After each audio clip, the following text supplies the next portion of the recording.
आपल्यासोबत आहेत नागपूर काँग्रेसचे अध्यक्ष आमदार विकास ठाकरे। विकास भाऊ, नुकसान झालं पावसामुळे, त्याचे पंचनामे सुरू केलेले आहे। विरोधी पक्ष म्हणून तुमची काय मागणी आहे? कसं आहे, दरवेळेसच पावसाळ्यात नुकसान होऊन आलं आहे। मागच्या वेळेस जो 2 तासाचा पाऊस धो आला त्याच्यात नुकसान झालं, त्याची कार वगैरे वाहून गेल्या होत्या। आणि आपण पाहिलं असेल की मागच्या वेळेस सरकारने जे 10-10 हजार रुपये दिले होते, तर नुकसान इतक्या रुपयाचं झालं की ते 10 हजारातनी काही फायदाच नाही झाला लोकांचा। म्हणजे आम्ही लोकांना विचारलं ज्यांचं नुकसान, तर त्यांनी सांगितलं की जे गाळ आणि कचरा घरात जो शिरला होता त्या साफसफाईतच 10 हजार रुपये गेले। पण मला वाटते की जे नुकसान होतं, कोणाच्या कारचं नुकसान होईल, कोणाच्या मालमत्तेचं नुकसान होईल, तर त्याचा पंचनामा करून 75% तरी रक्कम त्याला मिळाली पाहिजे, तेव्हाच नागरिकांचं समाधान होईल।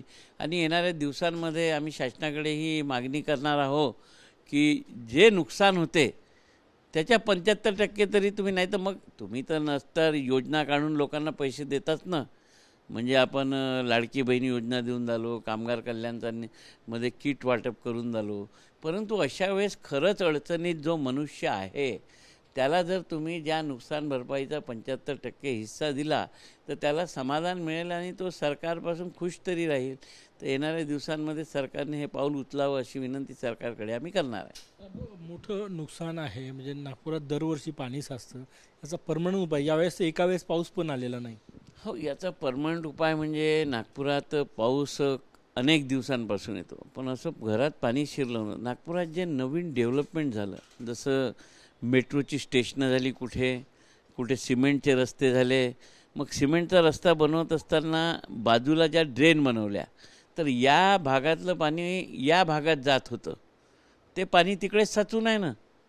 म्हणजे जो क्रॉस करायचा पाण्याचा मार्ग आणि नदीत नाल्यात जायचा तो अडला तिकडे, ते ड्रेनमध्येही पाणी येत नाही आणि त्यांना निचरा व्हायला जागाच नाही आहे, म्हणून ते पाणी तिथंच साचते। मग कुठं नाही मिळालं तर लोकांच्या घरात घुसते।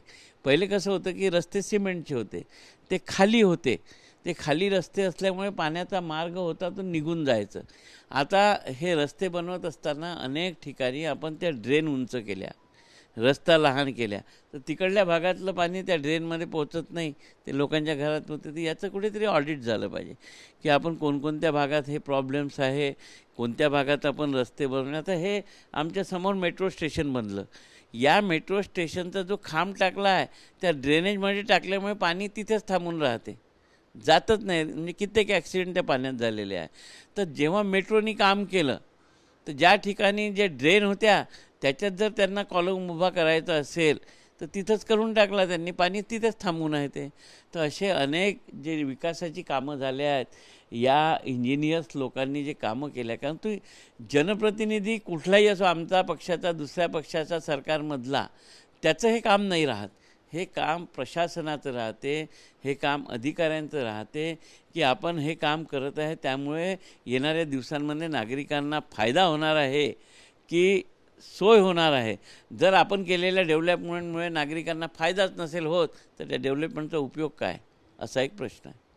धन्यवाद। 75% म्हणजे एकूण नुकसान झालं त्याच्या 75% मदत मिळावी, तात्काळ पंचनामे व्हावे अशी मागणी केलेली आहे काँग्रेसचे आमदार विकास ठाकरे यांनी।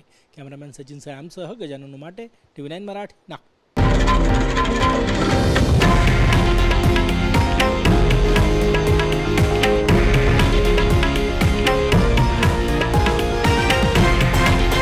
हे आहे देशातील नंबर 1 न्यूज नेटवर्क आणि आपण पाहत आहात TV9 मराठी, एकमेव।